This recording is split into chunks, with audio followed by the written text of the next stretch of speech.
Hi everyone, so just to recap while Dr. Rampton is joining in, my name is Shelby. I'm a second year student at CSPM and started the page to increase more awareness about the profession and what it's all about. So if you're here and joining us today, Dr. Rampton has a lot of great things to talk to us about today. So we're very excited. If you haven't gotten a chance right now, go ahead and go on our link tree and pull up those images so you kind of know what we're talking about. And then, if you have any questions, go ahead and put it in the question box and we'll answer them at the end. So last but not least, let's go ahead and get started. How are you, Dr. Rampton? Good. Hey, can you see me okay? Yes. Okay, great. This is George, little baby George here. I don't know if you can see him or not. Hi there. So yeah, how's that been? You have a new baby? It's great. So my wife and I, we've got 2 kids, and George is 3 weeks old, and our daughter's 2.5. And she's putting our daughter down right now, so I'm taking care of George for a minute. Okay. We love it. It's been crazy, and we love it. Yeah, how has it been? How's that been? Like being in a family, raising a family while in school, while in residency. What's all that about? You know, I think a lot of people might be a little scared of doing it, but do it. You know, it's great to have family, and I think that we've had a really good experience. During school, we had a lot of friends too that had kids, and they were very successful as well. So I'd say if you're thinking about a family waiting for the right time, you know, there's never a right time to do it. Yeah. It's always going to be busy and hectic. So when it's the right time for you, go ahead and do it. So we've really enjoyed having our little family. Yeah. How has it been? I know you have like a couple of cases talking about it, but like there's the point study method and all of that with you know that's involved with podopeds and our scope of practice. I think there's a lot of pre-meds that we have on our page, and they have a lot of questions about what it is that we do. And I know all of us that are in school right now, we're thinking about, you know, when's the right time to get married? When's the right time to have kids? When's the right time to do all of that? So yeah, it's really inspiring to see that you're able to do all of this and be able to do international work. Yeah. So it's I think that as with any relationship your partner, it's a team effort. So, and my wife is very supportive, and we talk about things and discuss things as far as what I can do and as far as our limits as our family. And there's always time for family, even though it might be short because of how residency is. Yeah. There's always some time to be with family, and that's very important in life. You don't want to leave that behind. You always want to make family that most important thing. Yeah. And if you make time for that, I think your career it's even better because you know, if things are going well at home and you're focusing on family, then naturally you want to be able to provide for your family, and that's being the best doctor you can be. So you can do. Yeah, it's the best of both worlds. You get family time and you get to do really well in your career. So definitely very inspiring. So how were you able to, I don't think anyone has really talked about international work, or at least I'm not aware of it. So how does DPMs fit into international work, and how were you able to do that? Well, there are, I think what you should be doing is looking into it as a 4th year medical student.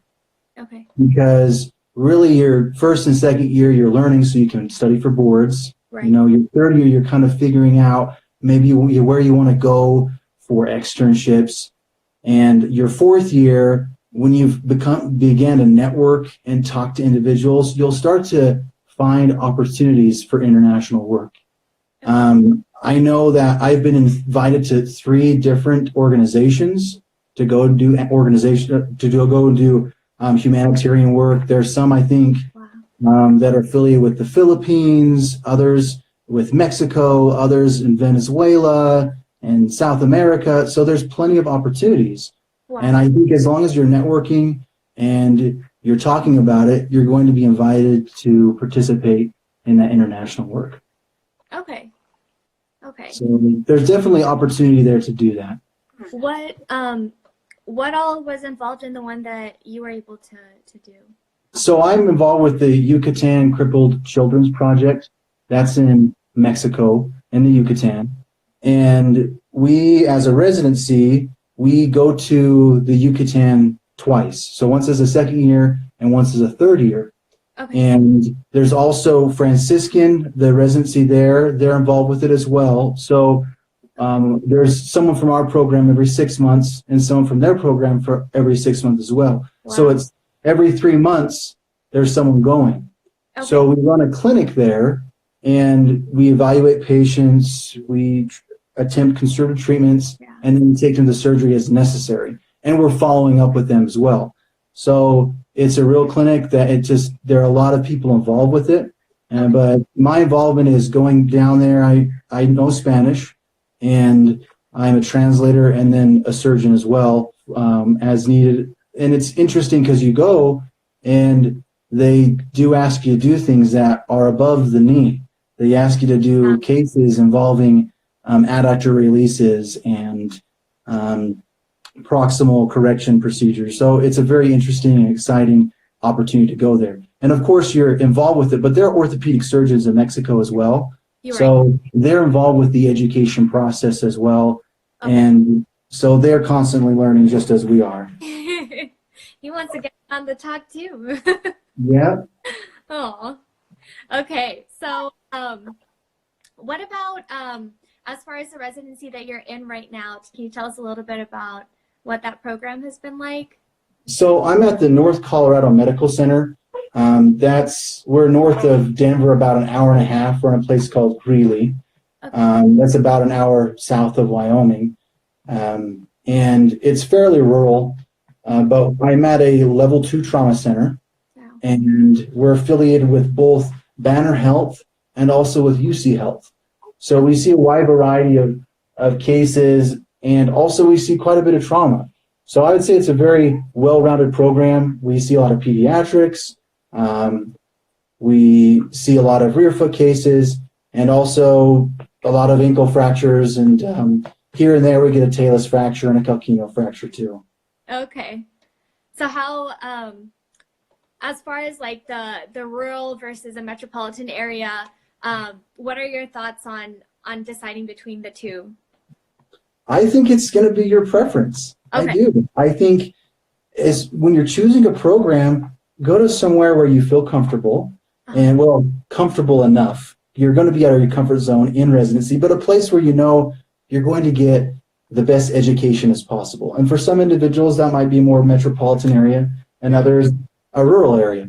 And some say that we might drive a lot in our residency program, but, you know, I went to school in San Francisco and I was stuck in traffic, you know, a few hours a day to and from the clinic. Right. So when I hop in my car and I have to drive 45 minutes and I go 45 miles, there's no problem with that.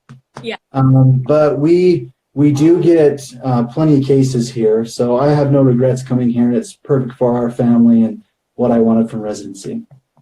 So do you think, what is it that you want to do in the future, and how do you think the residency here prepared you for that? Well, I think our residency program does very well at preparing all the graduates from this program.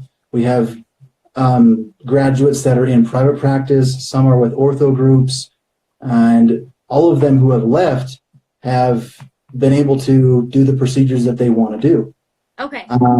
For me, I like rear foot reconstruction. I like trauma as well. Yeah. So I decided to do a fellowship. So next year I'll be in New Mexico.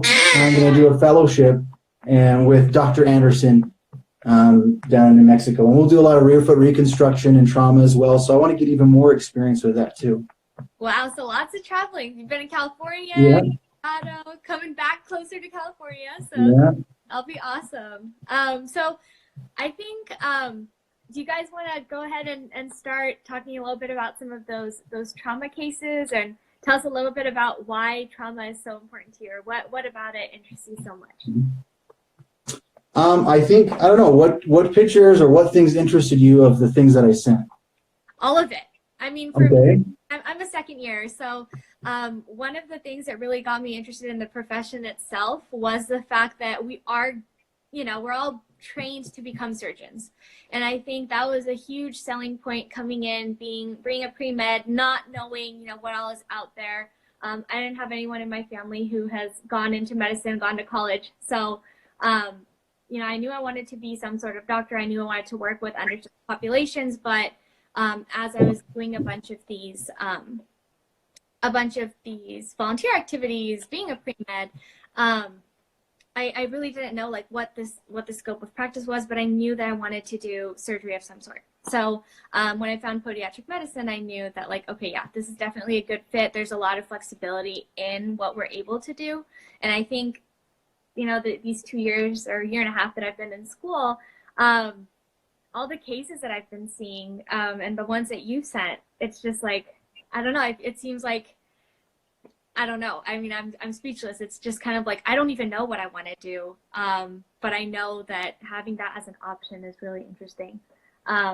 So, what is it? Oh, okay. Sorry. I was wondering, why trauma is important for you, or why?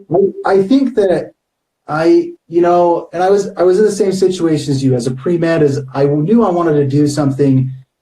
I like to do things with my hands. I liked orthopedics, but I thought, I don't know if I want to do shoulders and knees. Yeah.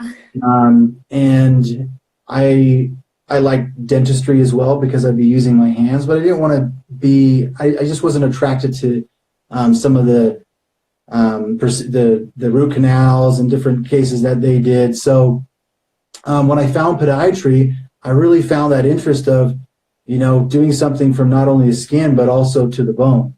So it's all the foot and ankle. And when I was looking for a residency program, I wanted a residency program where I could treat toes to total ankles. Right. So I can do a hammer toe. I can do a bunion. I can do a total ankle. I can do rear foot reconstruction. All of those things interested me. And so I think just as a resident, and why trauma is important is you want to get to do everything. You want to gain as much education as you can and get exposure to everything you can. So I think, especially as a resident, it's important to get that trauma.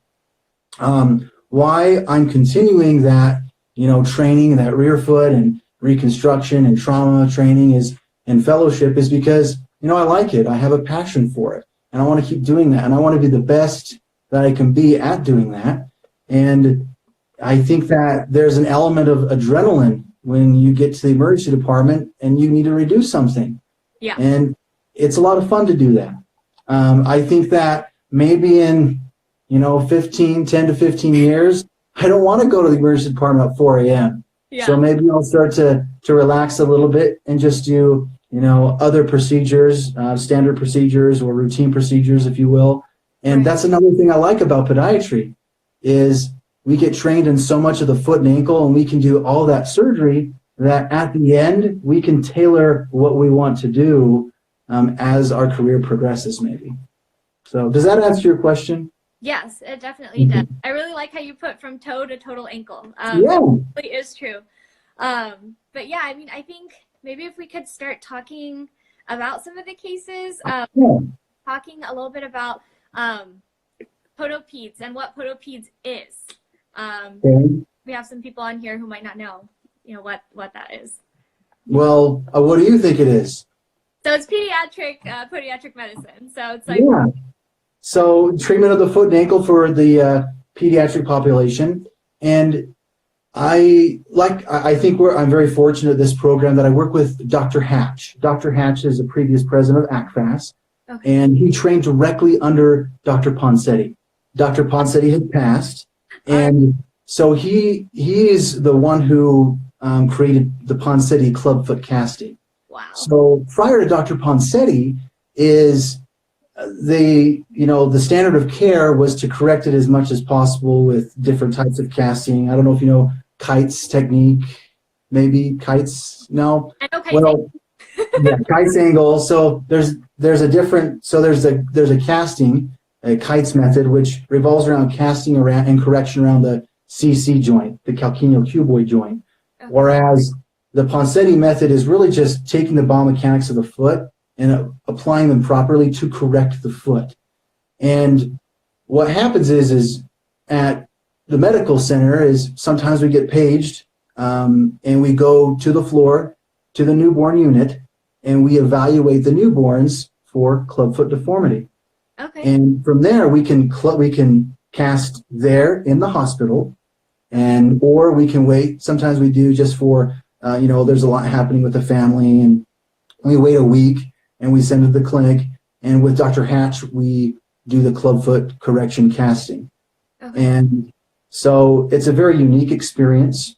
And Dr. Weber, she's another one of our attendings who's in Denver. She's also trained with Ponseti as well. So we have two attendings that can do clubfoot casting, and they're on the Ponseti website. So they're referred physicians. Yeah. And people travel from, 3 to 4 hours just to get to Dr. Hatch's office so we can do that. Wow. So that's amazing. And it's an amazing experience to be part of that. And, I have yet to see if my career, if I'm going to do a lot of that pediatrics, but kind of we'll have to see. I think you have to be in the right situation to do it, but we do have the training to do that. Yeah. So podiatrists, we are really, it seems like we're very involved with early intervention, especially if you're in there right when a baby's born. So that's really And you follow those patients for years because you want to keep evaluating them and make sure there's no recurrence, because that's the problem is once we do the casting is the parents have to be educated about the importance of bracing. And if they're not doing that, then there's a high recurrence rate. And then if that occurs, then we go back to casting, and it's likely we have to do some sort of surgical procedure. But with that being said, is those surgical procedures that we're doing, we're not fusing joints at an early age, but maybe tendon transfers or tendon lengthening. Yeah. But really giving these children the opportunity to have a normal life. We see it also in the Yucatan when we go there. Is we'll evaluate a child with neglected clubfoot, and we'll teach the physicians there about the Ponseti method, and they'll do the casting. And then we come back months later, and there's some correction, and from there, maybe we do minimal procedures, or maybe we have to put on some sort of external fixation device. But, it is amazing that as podiatrists, we do get to see this pediatric population. And if someone's looking into pediatrics and surgery, I think podiatry is a great profession to look into that. Yeah, it sounds amazingly rewarding, especially all the work that you do here and overseas. So I think another one of the cases that was, we have some soccer players here. I know I play soccer, and I am once in a while, not much second year, but tell us a little bit about this toe injury. What happened to this? So if you look at that toe injury, I really like that picture because when I took that picture in the emergency department, there's still a small blade of grass that's kind of sticking out. Let me see. So I got to the emergency department and I took that picture really quick, but this is, a young teenager. He was playing soccer, and he was actually playing barefoot. And someone stepped on him when he was trying to move and run, and he had a dislocation there. So he came to the emergency department, and the kid, he didn't cry at all. He just looked at it. He's like, "Yeah, I've got a bone sticking out. So what?" We washed it out there in the emergency department, and of course, you look at that. You don't leave it dislocated. You wash it out, and you reduce it as soon as you can. And in fact, when we reduced it, it was so stable we didn't even need to put a pin in it. So it was a great case, and he did well. I followed him up it's been about 1.5 years now, and he's out playing soccer again. So he's doing really good. Oh my God, that's awesome. Yeah, I do see the blade of grass, and that was my next question. I was like, how'd that blade of grass get in his soccer boots? Mm-hmm. But that makes sense. Okay. What about this laceration? It looks like it was an ED consult, laceration to the posterior medial ankle.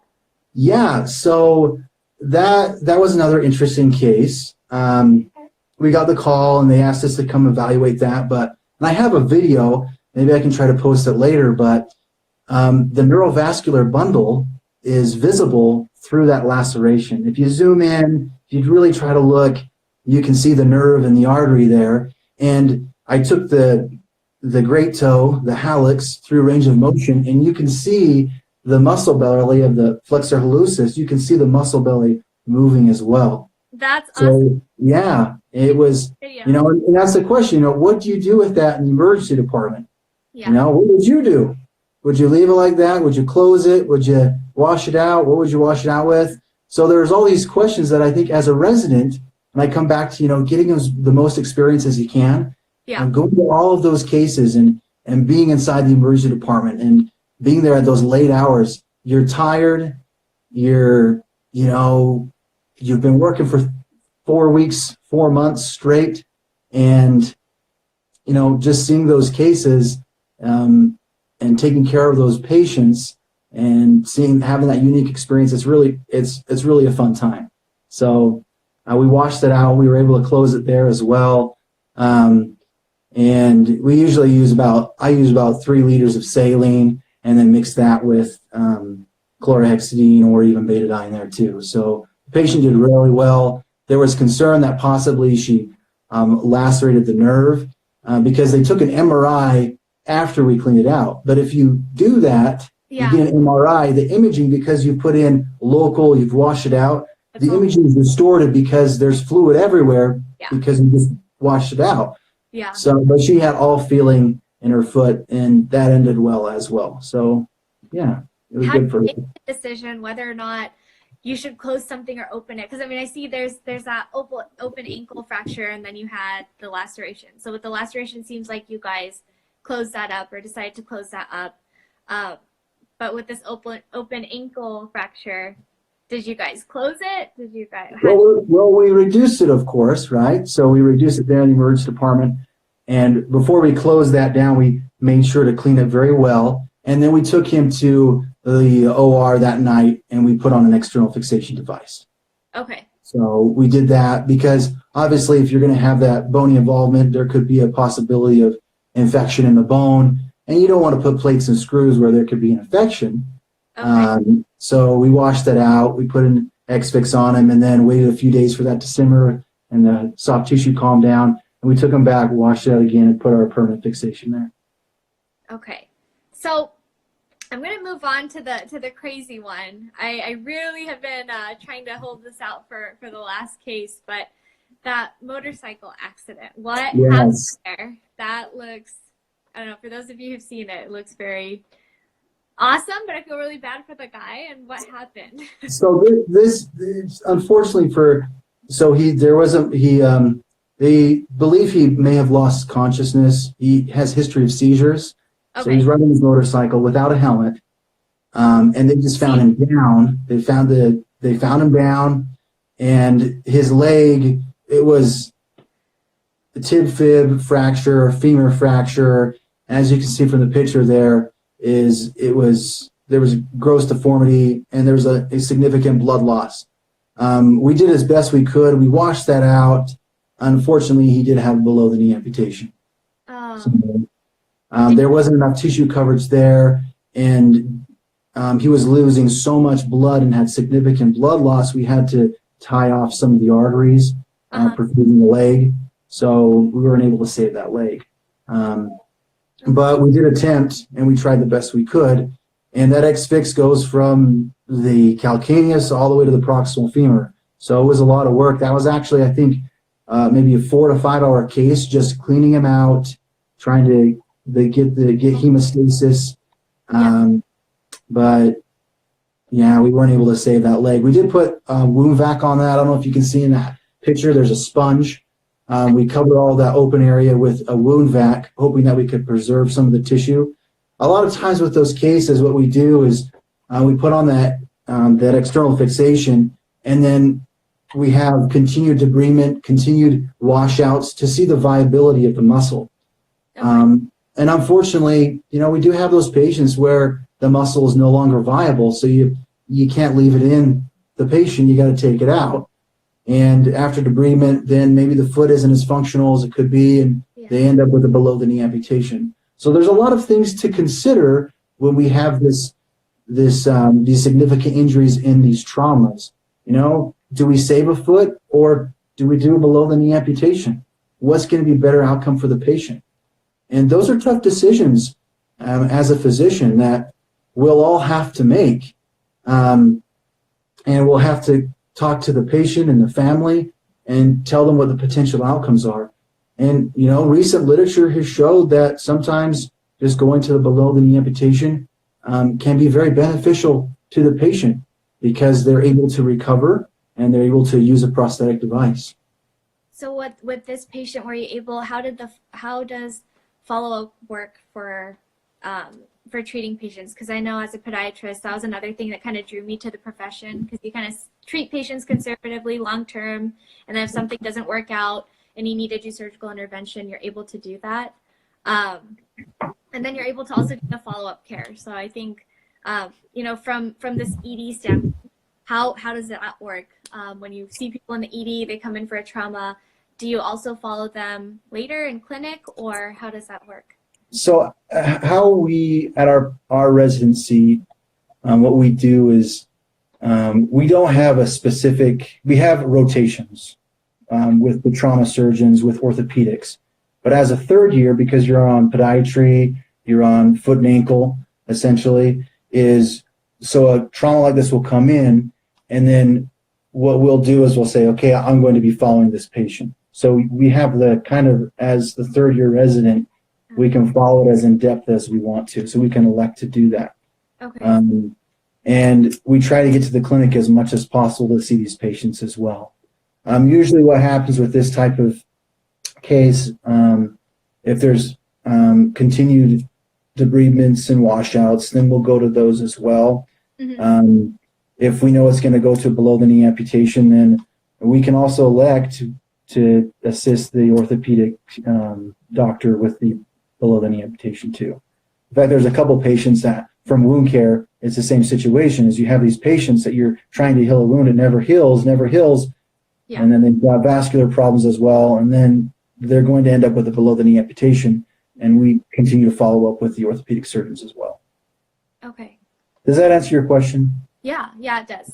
And then I think, as I don't want to take up too much of your time, I saw it's no, you're fine. Over there. Do you have anything else to add, or why you joined the profession, or any advice for the pre-meds or current students, and anything that you want to say? I think that starting with it's been so long since I've been a pre-med now, right? Which is a good thing. Yes. That I think when you're deciding whether to do it, whether to become a podiatrist or do something else, is, you know, I think you should ask for advice, but then step back and make your own decision.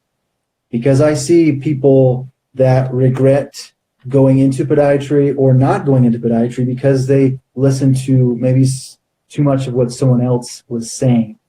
So make sure when you make the decision to do it, you know what you're getting into. You know that you're going to go 4 years of med school, and then you're going to have a 3-year residency, and it's a surgical residency.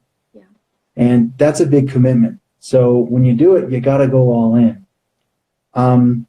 So that's what I say to the pre-med students that might be listening. And also you can reach out to me and ask me questions that you might have as a pre-med student, maybe some considerations that you have. I think as a student, some things that you need to consider right now as a student. I think as a first year, and a second year, you need to work as hard as you can to get the best grades you can. And I think at the end of second year, you need to go to the CRIP website, which Casper CRIP, and you need to start looking at programs. And I think you should look at every single program that is available, because you don't want to limit yourself to the program that you might be able to go to. Because there might be a program in Vermont or Rhode Island, and you're in California, but you find the description and you think, wow, that program, that fits me perfectly. And I think that I'm going to do the best I can do there, because you want to get the best training for you. Right. And then with that is in your link tree, you have that link I put. There's a bunch of webinars on ACFAS. Yeah. And one of those webinars is a residency director panel.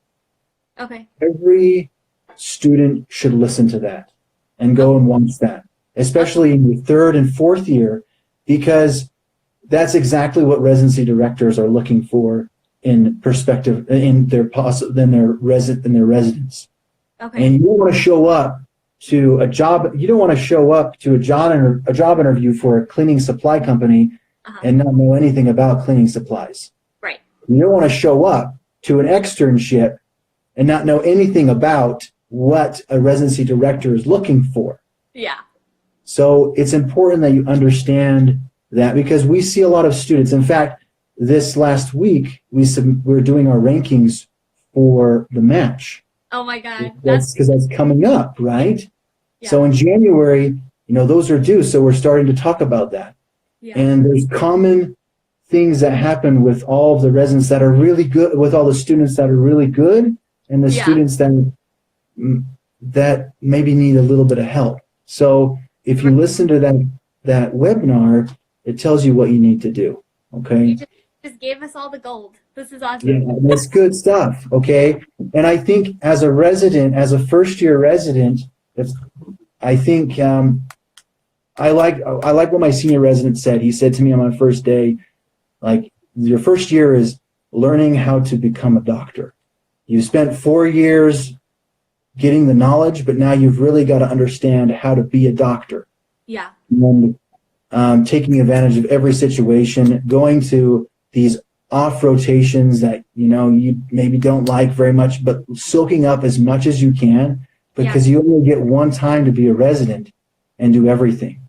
And me and my co-resident, we have done every case that we can get our hands on, whether it's podiatry or general surgery, just because we want to get as much experience, training, and as exposure as possible. And now as third years, now that we're top dogs, we get to look, and see what cases we need so that we can perfect certain skills.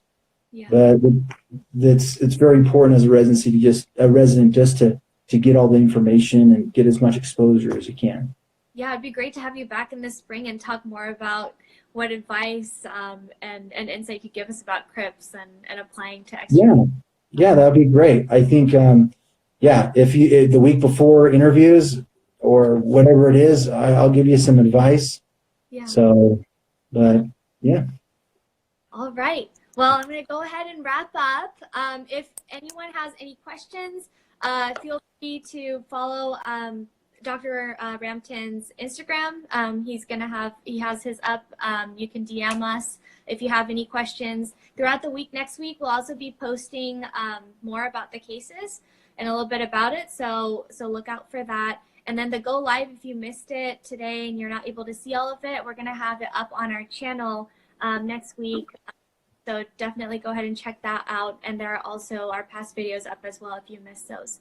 But happy holidays, and thank you everyone for joining us, and thank you, Dr. Rampton, for giving your If you have any questions or anything, you can, my Instagram, I've got one post because I made a new Instagram for this, because I have my family Instagram, but I was like, well, maybe I don't want to, I don't think many people in my family want to see a bunch of open fractures and kind of graphic images. So you can message me there. My email is riley.rampton@gmail.com. If you can write me a message there, whatever you want. You can friend me on Facebook. I don't get on Facebook that often. Yeah. But usually, my phone, I get a notification for emails just like I would a message, and I'll try to get to you and as fast as I can and answer questions.